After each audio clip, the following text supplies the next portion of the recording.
Fala galera, ligado aqui no canal do VSR, chegando para mais um vídeo. Tema do vídeo agora: Brasil 100% na Copa do Mundo de Clubes, Argentina com seus dois clubes eliminados. Vamos falar sobre isso antes. Deixar o like, se inscrever no canal, tudo isso você faz aqui embaixo também, primeiro comentário fixado do vídeo. Tem o link para você baixar o app do Flash Score, é o aplicativo que eu uso no meu trabalho aqui para acompanhar estatísticas, acompanhamento de jogos em tempo real, classificação, tudo isso, além de uma cobertura fantástica com a equipe do Flash Score lá nos Estados Unidos. Então, se você quer acompanhar a Copa do Mundo de Clubes da melhor forma possível, só baixar o Flash Score no primeiro comentário fixado do vídeo, você clica no link, faz o download, começa a usar, não paga nada, nem para baixar, nem para usar. Estou gravando esse vídeo aqui na manhã de quinta-feira, depois de na quarta, a gente ter tido a definição dos grupos E e F. O grupo E era o grupo da Inter de Milão, do Monterrey, do Urawa e do River Plate. E o grupo F era o grupo do Fluminense com Borussia Dortmund, com o Ulsan e também com Mamelodi Sundowns. E a definição desses grupos foi que o Borussia Dortmund venceu o Ulsan por 1-0, bem modestozinho lá o placar, porque o Sam fez um jogo bem correto para um time que já estava eliminado. E o Fluminense ficou no 0-0, sofrendo no primeiro tempo, tendo uma ou outra chance no segundo Fluminense. No fim, o 0-0 classificou o Fluminense e o Mamelodi Sundowns volta lá para a África do Sul. Então, nesse grupo, como está aqui, o Dortmund passou em primeiro, o Fluminense passou em segundo.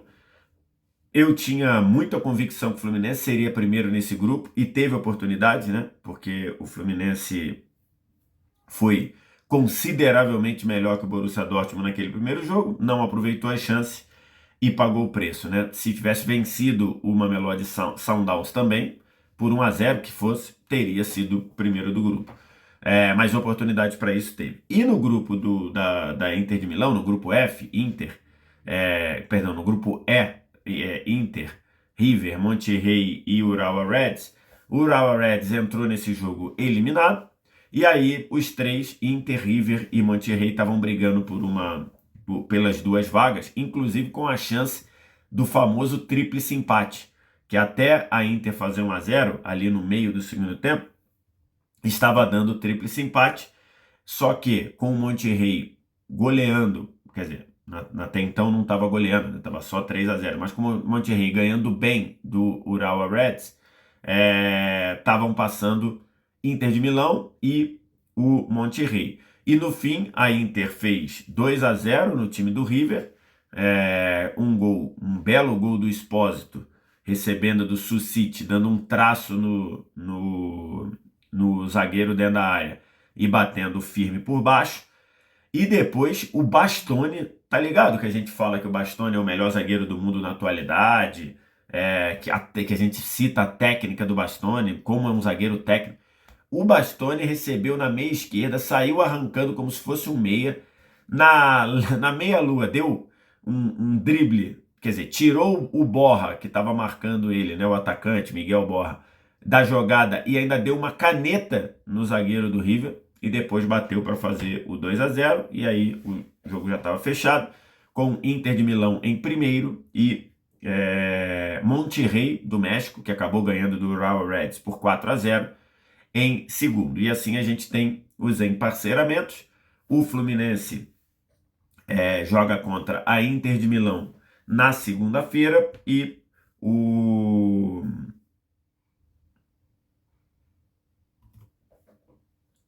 o Borussia Dortmund joga contra o Monterrey. É isso mesmo, Fluminense e Inter, dia 30 em Charlotte, e na segunda-feira, e Dortmund e Monterrey em Atlanta na terça-feira. Esses são os emparceiramentos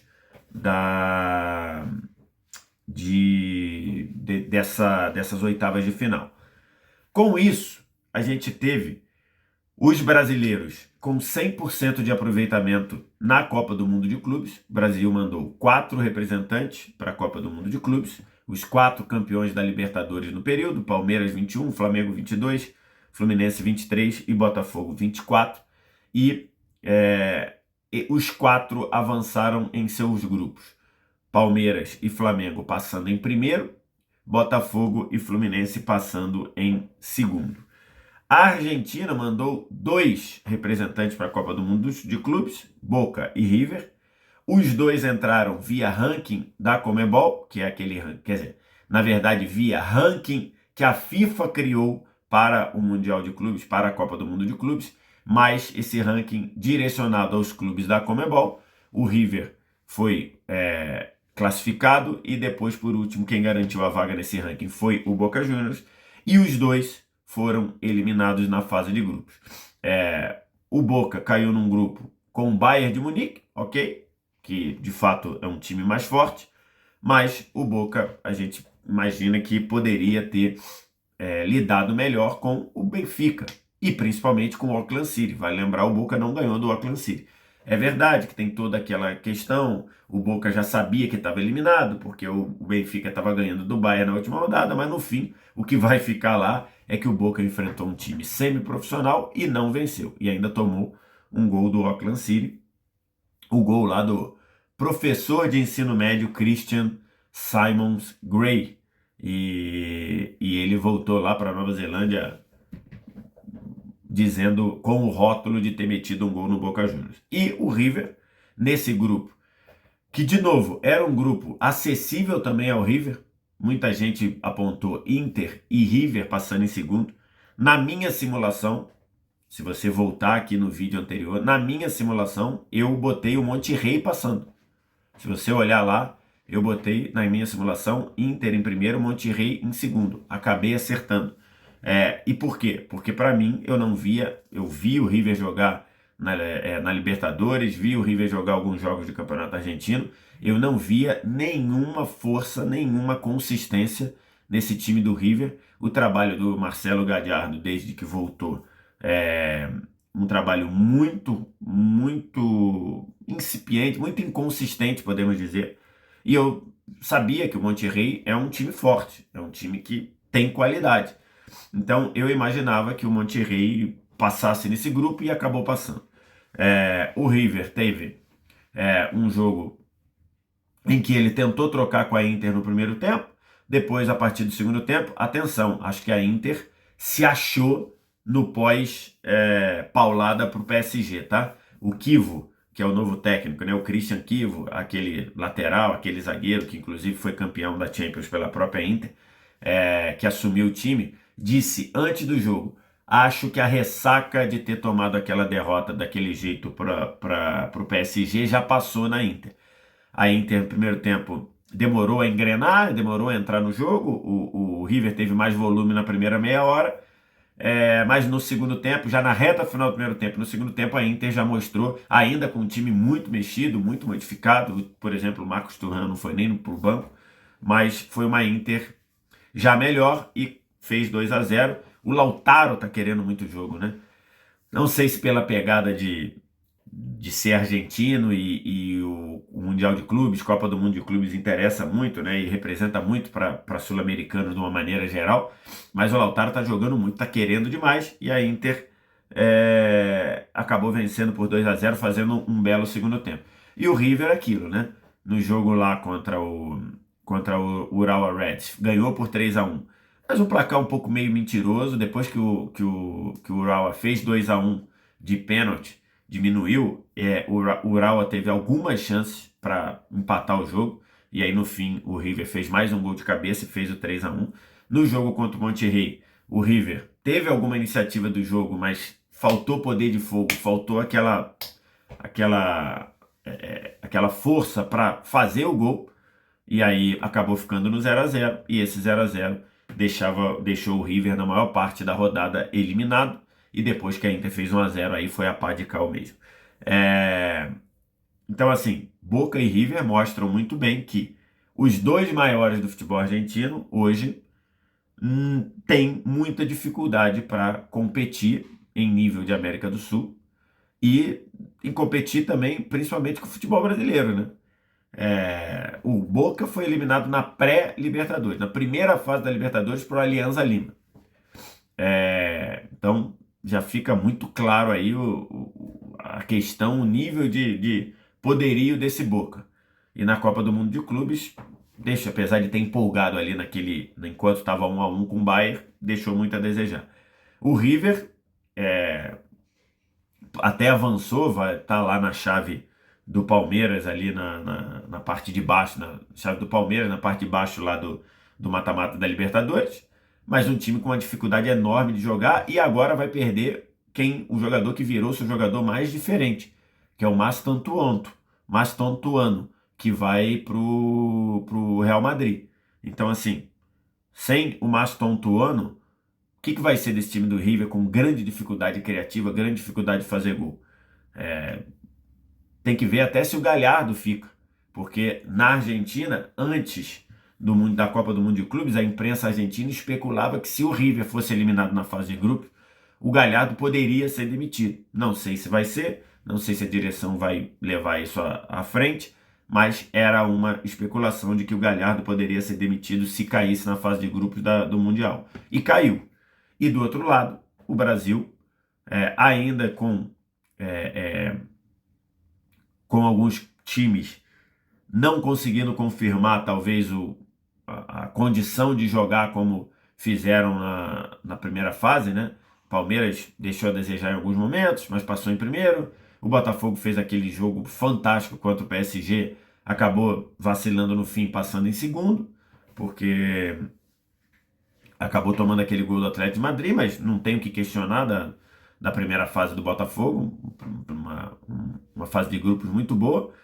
O Fluminense talvez fique aquele com a sensação mais de poderia ter feito mais, né? O jogo contra o Borussia do Fluminense é muito bom e acabou ficando no 0-0, que custou o primeiro lugar do grupo. O empate com o Mamelodi Sundowns também custou o primeiro lugar do grupo, então fica esses 2 pontos aí. Mas o Fluminense passou de fase, agora vai pegar a Inter de Milão, um jogo bem complicado, eu imagino. E o Flamengo, que acho que fez talvez o melhor nível de atuação num geral, né? Mas vai cruzar com o Bayern de Munique.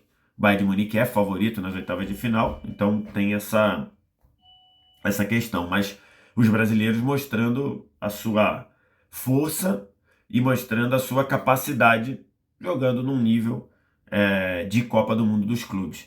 Então, isso garante alguma coisa para a Libertadores? Não garante, porque você tem ainda aí o Racing, que talvez hoje seja o argentino que melhor joga bola, você tem o Estudiantes, que passou por alguns problemas aí na Libertadores, mas é um time forte, você tem, sei lá, de repente uma LDU encaixando aí, se bem que eu já achava que o Botafogo ia eliminar a LDU, e depois da Copa do Mundo de Clubes tenho mais convicção disso ainda.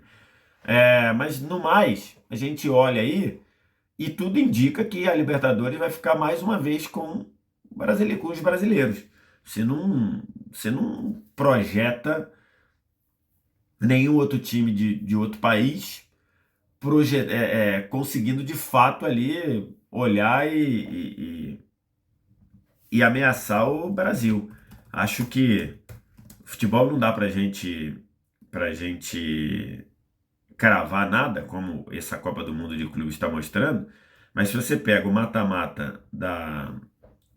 mata-mata dessa Libertadores, você olha o Racing, talvez, esse é um time muito bom, tem o Estudiantes, que pode incomodar, na parte de cima da chave ali, Libertad, Universitário contra o Palmeiras, LDU, a atual LDU e Atlético Nacional, seria muito fora da curva um desses chegar na final. Eu acho que do lado esquerdo da chave ali, Botafogo, Palmeiras e São Paulo tem até mais condição do que o River para chegar na final, esse River atual.